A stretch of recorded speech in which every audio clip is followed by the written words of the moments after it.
Welcome you all to this segment where we look at the papers, the headlines across Nigeria this morning. And I have with me in the studio to do justice to this from the University of Lagos, Dr. Dane Kere is here. We also have our in-house analyst, Obani Akinwale. Gentlemen, good morning and Happy New Year. Same to you. Thank you. Yeah, I will wish you the same. Exactly. We look forward to a greater 2020. Amen. All right. Now, let's start from the Blueprint newspaper now. Blueprint is where we'll start from, and he's talking about 2023 already. And he says, why another northerner can succeed Buhari. Arewa youths are saying this. No plan to return to power. The president is clarifying this at every opportunity he has. You have no option. The PDP is replying him on this. Okay.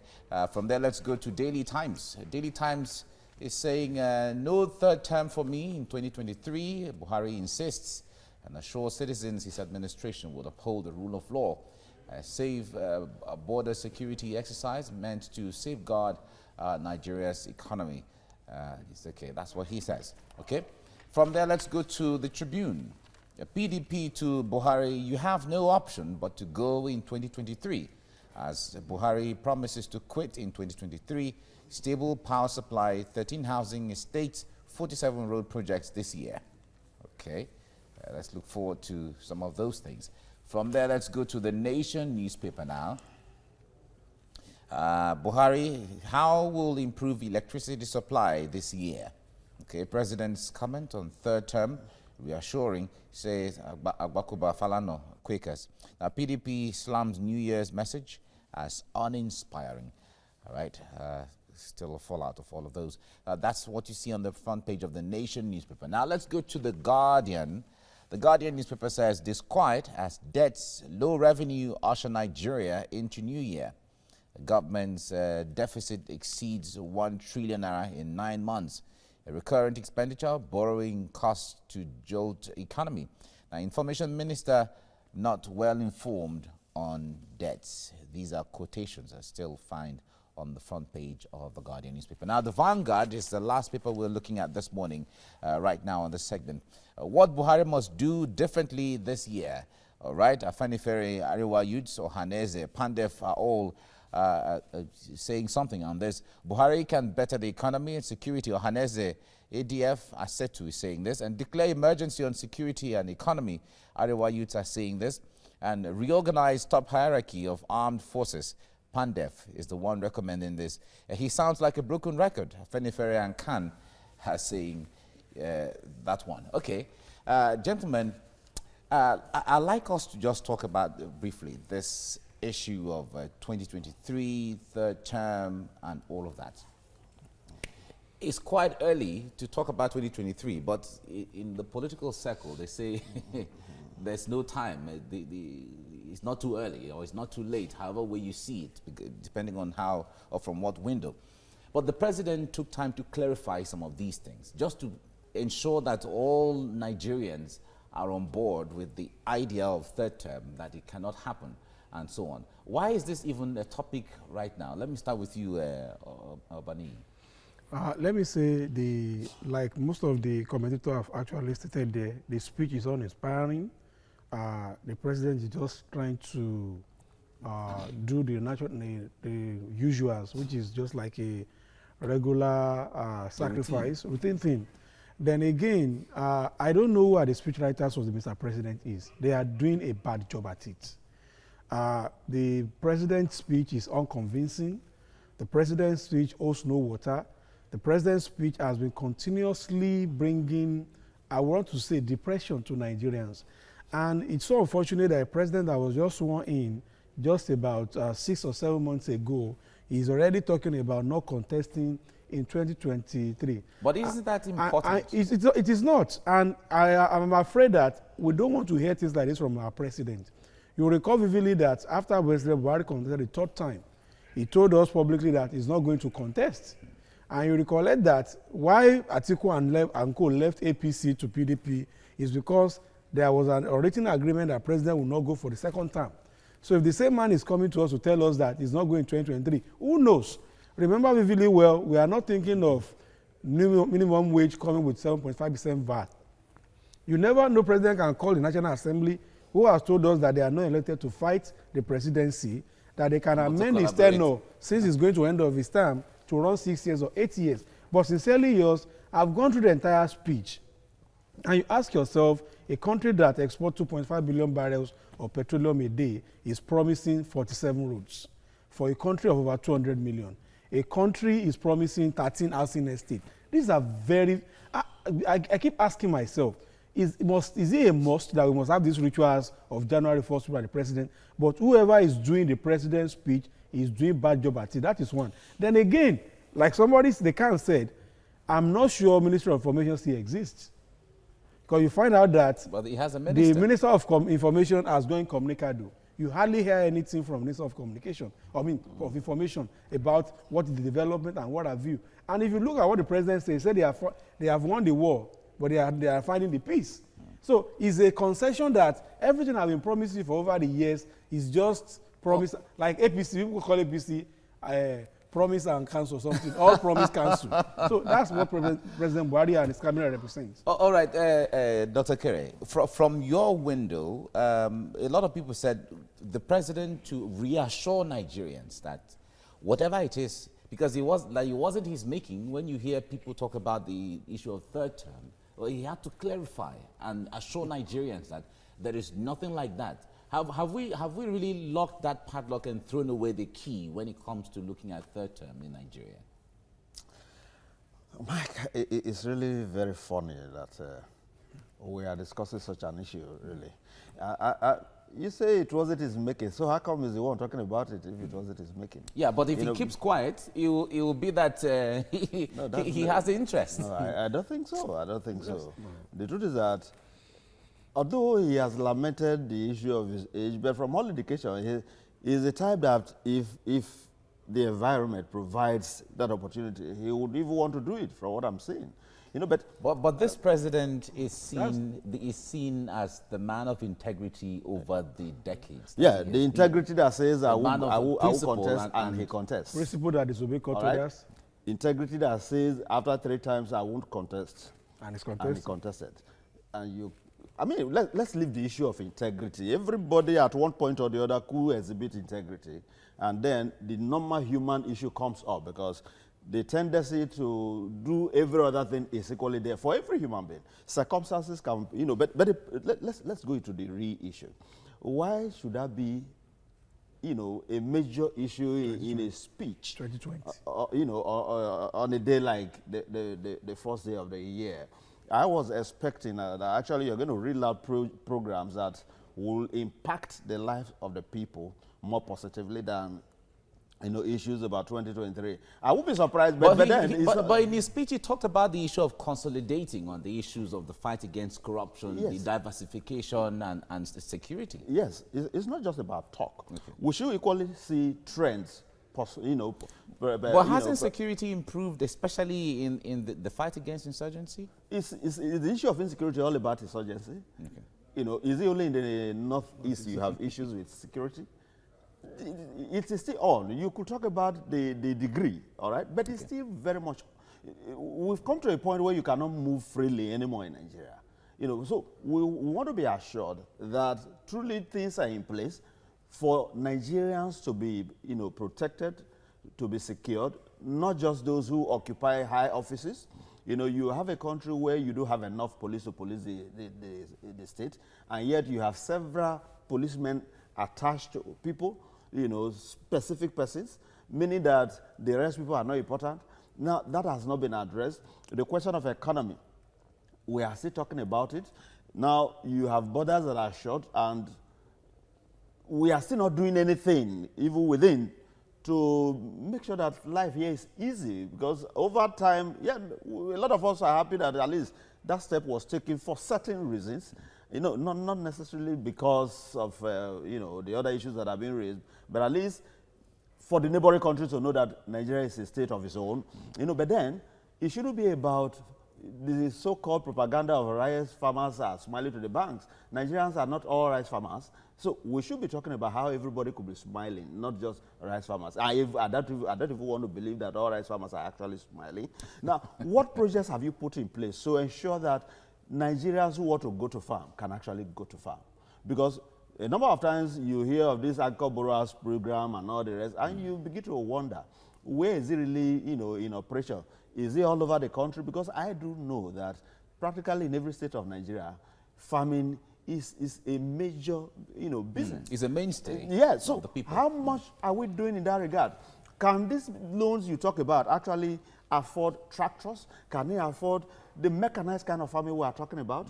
Or what? Now, if you are looking at, okay, you talk about 47 roads that are going to be fixed. And the ones that are being fixed at the moment, we don't know the extent of which they've even gone about it. What is the Lagos-Ibadan Expressway is there? Yeah, but Bini Ore Road is there. They are still there. You talk about the East-West Road. A lot of things are still there. And we are talking about, 2023 and all the rest. I think the focus should show more seriousness. And why I'm equally a bit worried is the kind of National Assembly we have. But the beauty of it is that amending the Constitution will not be entirely the job of the National Assembly alone. I think that's the only solace. Otherwise, I would be too surprised if the National Assembly actually bring in a third term. No, they can make an executive bill, and they will not call for any. Are you getting it? So those are the challenges we have. But I think that we need to be more serious with governance. Obani, from your window, do you have what hope and fears do you have for 2020 from where this standpoint right now? I'm just afraid that the labor unions have not done well. You recall that this country will run a payee system of tax system. So those that are crying that they have increased minimum wage, they should be ready that the tax system the taxing will definitely affect their income. Then Nigerians, once they heard the labor has been increased in terms of their revenue, the price of consumable items will go up. Don't also forget that we have 7.5% tax, VAT coming in this year. So what government has done is that they have used one finger to give increase in salary and use 5 fingers to collect it back. That is one. Two, when 2011, 2012, we're fighting President Goodluck Jonathan about the price hike from 97 to what have you. As of today, we are spending trillions of naira in subsidizing still the rich. You ask yourself, how many people can afford 3 square meals? What is the life expectancy in Nigeria? There are a lot of fears. The nepotism that seems to be happening in the presidency now, you remove a Southerner, you bring in a donor. Somebody was made REA president, a 36-year-old level 12 officer was made the REA chairman, removing a competent man. So you ask yourself, what's the hope? Now, President Buhari seems to be in charge, and he's man, man. I know you, you know me. You find out our chief of staff is a member of NNPC board of trustees. You know what Garba said about it. Firstly, that they are happy that they have Kaba in the presidency. You look at things that are not working. Lagos, the port is there. The power is not there. We are going in for another 29 billion loan, which the National Assembly will graciously approve. Then we have a forest depleting by $4.something trillion every year. You ask yourself, what is the government doing to make life easy? Nothing. And the only thing I will just keep up with Nigeria is that we get the kind of leaders we deserve kind of we voted for. And what is important is that this is an eye-opener for us that we should forget about anybody's credibility, anybody's integrity. Sincerely yours, the current set of executive has shown us that it is easier for you to talk when you are outside the power. When you are now in power, I can tell you for free that the only thing APC has done well before they came to power is to tell us what PDP have not done. Then again, I'm hoping this year that we have a viral opposition in PDP to put this crop of APC leaders on but unfortunately, Nigerians are not seeing that opposition clout from the different political parties that are not in power. Dr. Kerry, Dr. Kerry, an analyst, somebody came up with the statistics recently, trying to put the budget in Nigeria into perspective. The budget for 2020, the federal government budget was about 10 trillion. 10.89. Now, if you put the budget from the states together, it also amounts to about 9.3 trillion naira for the same people within the same space for the same period of time. So if you put all that together, not even the ones for local governments yet, then we have almost 20 trillion naira for the same people, for the same space, for the same time. How much of justification would you see some of these things, especially from the window of what states are doing for the people? Yeah, thank you. In the first instance, a budget is not cash there somewhere, and none of the governments have been able to tell us you know, what they have actually been able to generate all through and how it has been expended. And also, the question of budget performance is critical. Okay. And I'm not sure there has been any report that any state or the federal government has actually performed up to 70%. I've never, you know. Lagos State has a measurement for their own budget performance. You know, so we've not really had much of that, because that will tell us what came in, what went out. You know, but as far as that is not done, but we will now rate it from the point of view of how we are affected. And but so far, we've not seen the impact of all of this so-called budget of trillions on the people. You still find people complaining daily about survival, not how to build houses, not to buy cars. We're talking about just survival first. So if people are still talking about how to afford a square meal a day, not two, not three, then there is trouble. Yeah. Well, it's time now to take a look at stories making the headlines in Nigerian newspapers. Morning, gentlemen. Good morning. Happy New Year. Thank you. I wish you the same. All right, so we head straight to the papers now, and I begin with the story on the front page of the Blueprint. 2023, why another northerner can't succeed Buhari, Arewa youth. No plan to return to power, President. You have no option, PDP. And on the front page of the Daily Times, no third term for me in 2023, Buhari insists. Assures citizens his administration will uphold rule of law. Says border security exercise meant to safeguard Nigeria's economy. To the front page of the Nigerian Tribune, PDP to Buhari, you have no option but to go in 2023. As Buhari promises to quit in 2023, stable power supply, 13 housing estates, 47 road projects this year. And on the front page of the Nation newspaper, Buhari, how will improve electricity supply this year? President's comment on third term reassuring, says Agbakuba Falano Quakers. PDP slams New Year's message as unsurprising. Uninspiring, rather.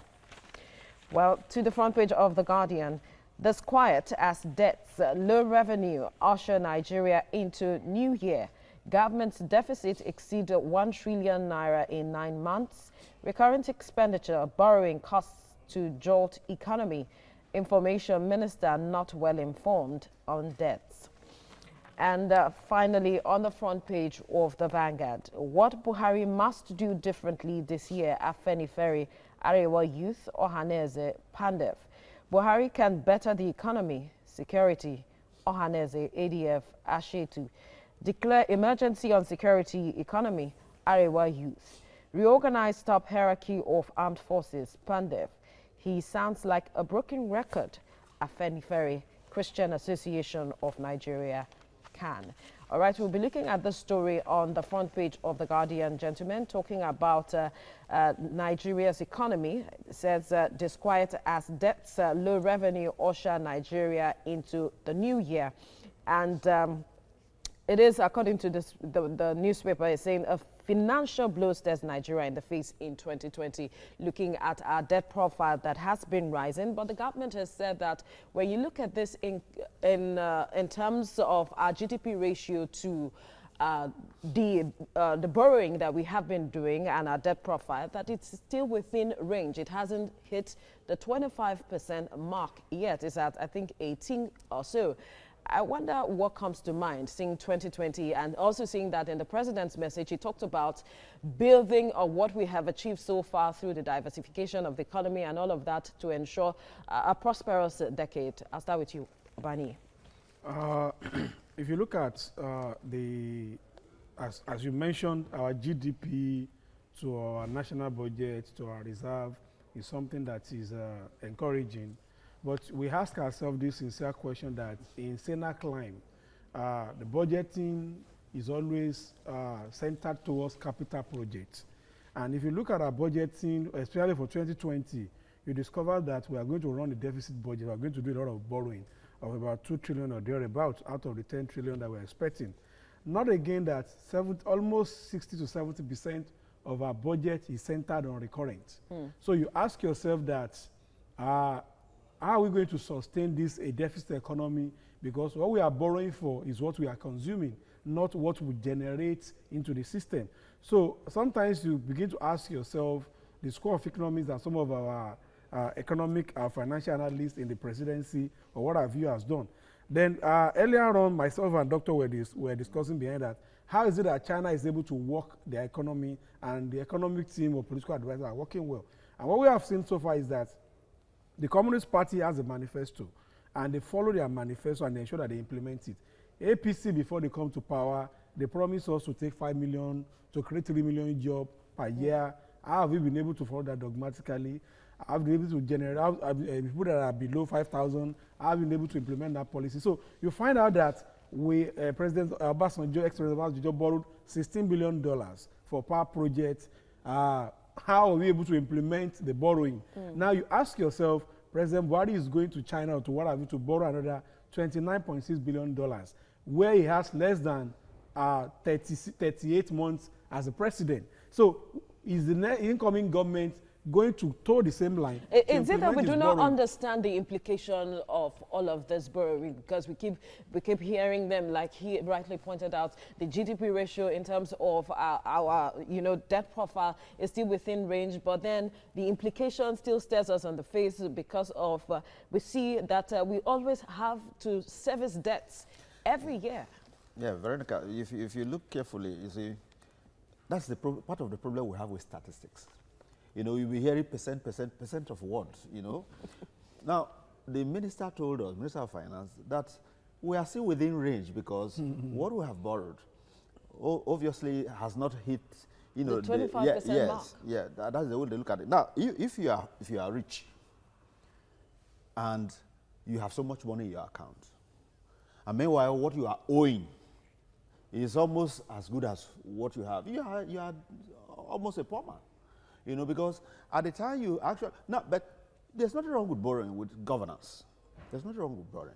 For as long as borrowing is meant to, you know, provide facilities that will eventually turn in more of productivity. But in this case, like I said, what are we borrowing for? And all that we have been borrowing, how has it been used over the years? I recall that the days of Okonjo-Iweala, there was this issue of debt. You know, okay, let's pay so amount of, you know, money of our debt so that the rest can be, you know, wiped off. And it will shock you that those who actually gave this money will not remove any of their money.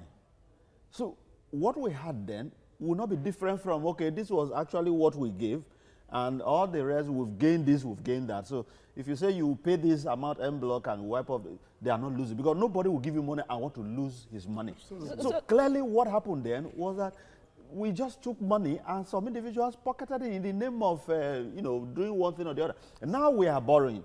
Eventually, all that we have borrowed over the years, is there anything to show on the ground that this is what we have actually invested this money? The roads are bad.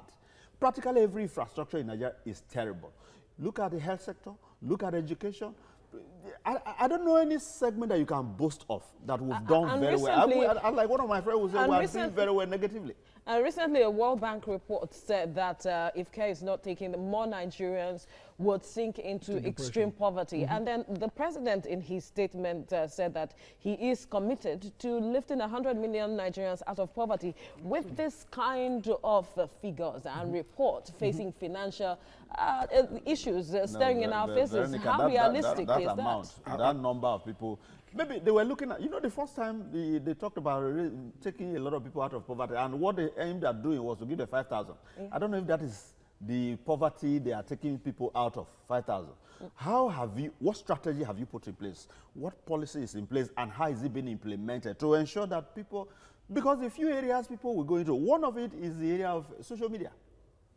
The environment, e-commerce. Yes, e-commerce, and information is part of, you know, what this age is actually driving on. Now you are doing all manner of things, not to encourage, but you are creating a scenario that suggests that you are even against it. Now the agri sector that many others would have gone into, how have you actually, you know, strategized to ensure that you make it attractive to those who should actually drive the system. Because if we are still looking at agri from the point of view of old and old men and women, then you are not going to do anything. If it is about just a few individuals running a little farm, a small farm somewhere, but that's not how to the go. intention of government through the anchor borrower scheme, The anchor borrower scheme is one of the things I've actually queried. What are you? Is it by giving somebody 5 million and 5,000 and the rest that you are going to run and agree? What facilities are on ground in terms of mechanized farming? That's what we're talking about. All right. So you look at it that the president says he's interested in bringing out people out of poverty. I think about a few months ago, our president was traveled to Saudi Arabia, then back to UK for medical checkup. And you recall that the wife of the president told us that even the State House Clinic do not have drugs. So you could imagine if the State House Clinic don't have drug, then you wonder that PHC next door, whether they will have anything called DOR, talk less of drug. Then you find out that the only budget that is always implemented to the fullest is the budget of the presidency. The budget, the National Assembly has just budgeted 37 billion for their complex, which I'm very sure the money we voted for it. But you find out that to get, Fashola was talking about no fund to do most of the roads, but we can appropriate fund for frivolous. So you ask yourself, why is this president always saying things that are practically impossible? How do you want to lift 10 million Nigerians out of poverty in the next 10 decades when you have absolutely put more Nigerians? Not 10, no. 100 million. When you have actually put more Nigerians into poverty in the current dispensation. Now you look at it again. Why can't we ask questions? Obasanjo borrowed 16 billion. When are we going to ask where are the evidence of those 16 billion? 100 billion was given to us by Sukuk bond. Where are the money for Sukuk bond? These are questions we need to ask. There are Chinese contract. I was in paper, I was reading about Tanzania president. He said it's only idiots that will go and borrow money from China based on negotiation. But we find ourselves that we are trapping ourselves everything in. You see our road is Chinese. You see our airport is Chinese. Our telecommunication is Chinese. And everybody is trying to secure the environment, secure the information world. Yes, but our government keep putting us in penury, borrowing. Our current reserve is about $39-point-something billion. We are going out there to go and borrow another $29 billion, which really means that we have $10 billion. And our budget is even more than $10 billion. So you ask yourself, what is sincerity? Sincerely yours, if care is not taken, I pray our country will still remain what it is when this, because there continues to be policy somersault from this current government. The current economic team, they don't know what to pray. APC have in my manifesto. We'll have to leave it a lot of stuff at this to discuss. point, gentlemen. We only can, as Nigerians are, hope for a better future with all of this situation on the hand. Let's start from the Blueprint newspaper now, and it's focusing on 2023. Why another northerner can succeed Buhari? Our youths are saying this, and they said there's no plan to return to power. The president is reassuring Nigerians and insisting you have no option. The PDP is saying this in their reply to that. That's what you see on the Blueprint. Daily Times is next now and is also focusing and talking about the same thing. No third term for me in 2023, Buhari insists, and assures citizens his administration will uphold the rule of law, and says border security exercise meant to safeguard Nigeria's economy. Okay, that's Daily Times. Nigeria Tribune is next now, and is still talking about the same thing, saying the PDP is here saying to the President Buhari, you have no option but to go in 2023. As Buhari promises to quit in 2023, stable power supply, 13 housing estates, 47 road projects this year. These are some of the promises. But when you talk about quitting in 2023, it reminds us of the days of the military. Maybe it's just a choice of words there. All right, from there, let's go to the Nation newspaper. Now, Buhari is saying how we will improve electricity supply this year. Certainly, my guests will be interested in this topic when we start open our analysis on this right now. Disquiet as debts, low revenue usher Nigeria into new year, and government's deficit exceed 1 trillion naira in 9 months. A recurrent expenditure, borrowing costs to jolt economy. An information minister not well informed on debts. That's a quotation there on the front page of the Guardian newspaper. Now, the Vanguard is where we go next, and he says what Buhari must do differently this year. And Afenifere, Arewa Youth and Ohaneze, as well as Pandef, are all offering different advice to the president here. Buhari can better the economy and security. Ohaneze, ADF, Asetu is saying this, and declare emergency on security and economy. Arewa Youth are advising the president here. Reorganize top hierarchy of armed forces. That's the Pandef advice. And Khan and Afenifere are saying how he sounds like a broken record. Okay, still all reactions from different organizations. Okay, Daily Trust is the last paper we're looking at right now, and they're saying passengers groan under transportation problems in the FCT. That's the Federal Capital Territory. 102 high-capacity buses grounded.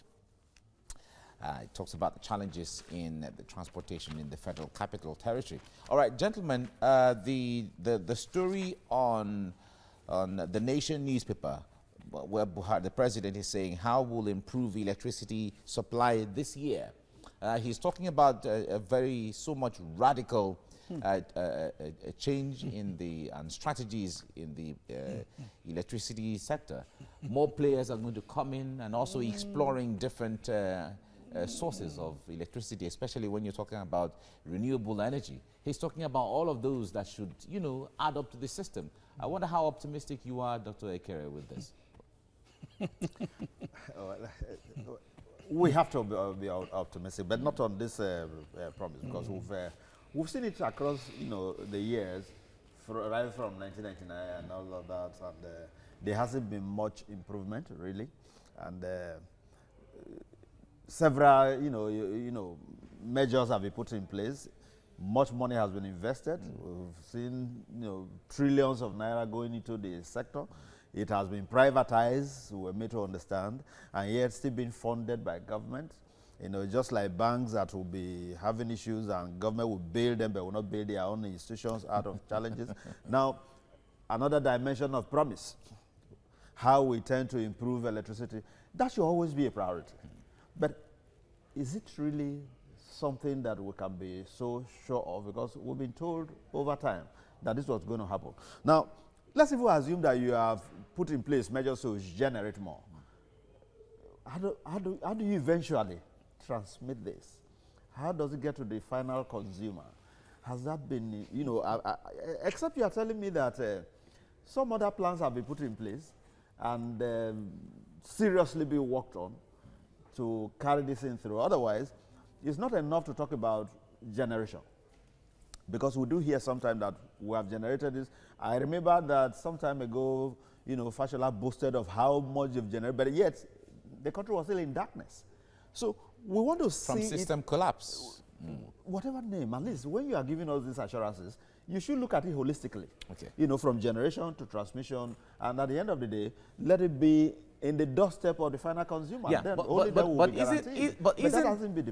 isn't that the promise the president is making? There's going to be a radical approach. Now, somebody was talking about leadership being deliberate. If he decides this time around, okay, fine, we have been through this for the past 20 years. This time around, let us be more deliberate and be radical. The word radical is almost close to declaring a state of emergency in the power sector, especially when there has been constant investment in the in power sector from the window of building more dams or oil and gas, and all of that is not working. So people are saying, okay, bring in renewable energy, bring in other strategies. We have a lot of sun, we have a lot of wind, we have a lot of energy from waste. So this is where I will start. Okay. I was at the Nigerian Society of Engineers conference that we had in Kano a couple of weeks back, early December, and the head of Kano distribution company was saying the total power demand for that area is 1,700 megawatts. Just that region? That's for Kaduna, Kano, and Jigawa. And what the TCN is giving them in that area is 700 megawatts. Now you discover that the 700 megawatt is not even enough for city of Kano. Talk less of giving to Kaduna and giving to Jigawa. That is one. I was listening to the General Secretary in the Nigerian Union of Electricity saying Federal government is like you as the owner of a house. You sell your house to the doctor, and the doctor now said he wants to renovate his house. You have sold the house to him. He's now coming back to you to give him money to renovate the same house you have sold. Federal government has privatized, they have sold Gencos, but we are still giving them money to buy gas, giving them money to do maintenance. Or bailing them out. You call it bailing out. So you sell your house and you bail out the person that bought your house again. That's another thing. Then you ask yourself, in terms of our the fee, the charges paid on 1 kilowatt hour of diesel is about 79 naira per kilowatt hour. What they are charging, let's say for example, a station like TV is about around 40 or thereabout naira per kilowatt hour. So the charges are not right. Then again, between yesterday and 2 days ago, there was a collapse in one of the transmission centers in Kaduna, and we lost another 294 megawatt of power. And so what we have between now, based on the information from Ministry of Power, is about 2,900 megawatt for a country of 20 million. Now you ask yourself, 200 million. 200 million. You now ask yourself, do I need to generate power in Kanja and bring it to Lagos?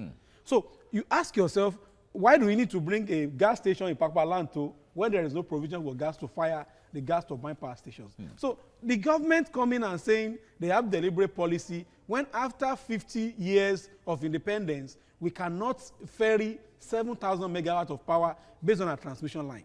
You ask yourself, what are the deliberate policy of creating a new generating station when what we currently have in terms of distribution is not to write home about?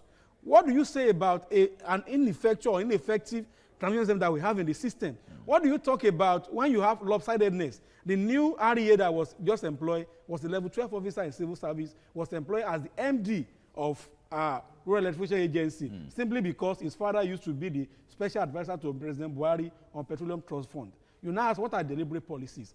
Look at the PHCN staffs. Look at how they are being treated. If he has the capacity to handle so all you now the skill. ask yourself, the $16 billion that was borrowed during President Obama just to create power stations. All right. What are the effects? You go to the port, you see a lot of turbine system, line fallow waiting to be cleared. There is nobody to carry them from Lagos to wherever they are. So all these coming to grab the headlines. This is a new decade. I'm appealing to people at the presidencies. Few of us, we have little information about how systems are being run outside Nigeria, even within Nigeria. So coming up and say they have a deliberate policy to borrow 29 billion, when a country in Tanzania, Dangote was able to build a 40 megawatt power for them in less than 48 months. And in Nigeria, we cannot bring up all those NIPPs that we have all around. All right. Sincerely. So something is wrong somewhere with the deliberate policy to impoverish Nigeria is what they are trying to do. Okay. Now, before we go now, Dr. Keret, now the issue of that national greed that everybody talks about, you generate little power in Maiduguri, you have to throw it into the grid. You generate little power in Otukpo, you throw it into the grid. You generate little power in Okitipukpa, you must throw it into the grid. How does that really negate the progress when it comes to? That is it. It brings gridlock. So that is it. Absolute gridlock. This is gridlock. That is why we Don't can't go take it. It's gridlock. That's why you can't go anywhere. Why will you generate something in Calabar and you say it must come to Lagos before the man who generated it will benefit from it? So at the time you just see the way it will go, that you pour water from that level this way, and you are now returned. Can the whole water go there? How much of it will get back? That is the challenge we have to the word with. Gridlock has ended its absolute. Let me end it here now. It's absolute gridlock. Absolute. Dr. Keret, thank you very much. You have ended the day. Yeah. Thanks for coming on the program. Everybody, thank you so much for coming as well. Thank you. All right, you're watching TVC Breakfast, and we are streaming live on YouTube. You can also connect with us on Twitter using the hashtag TVC Breakfast.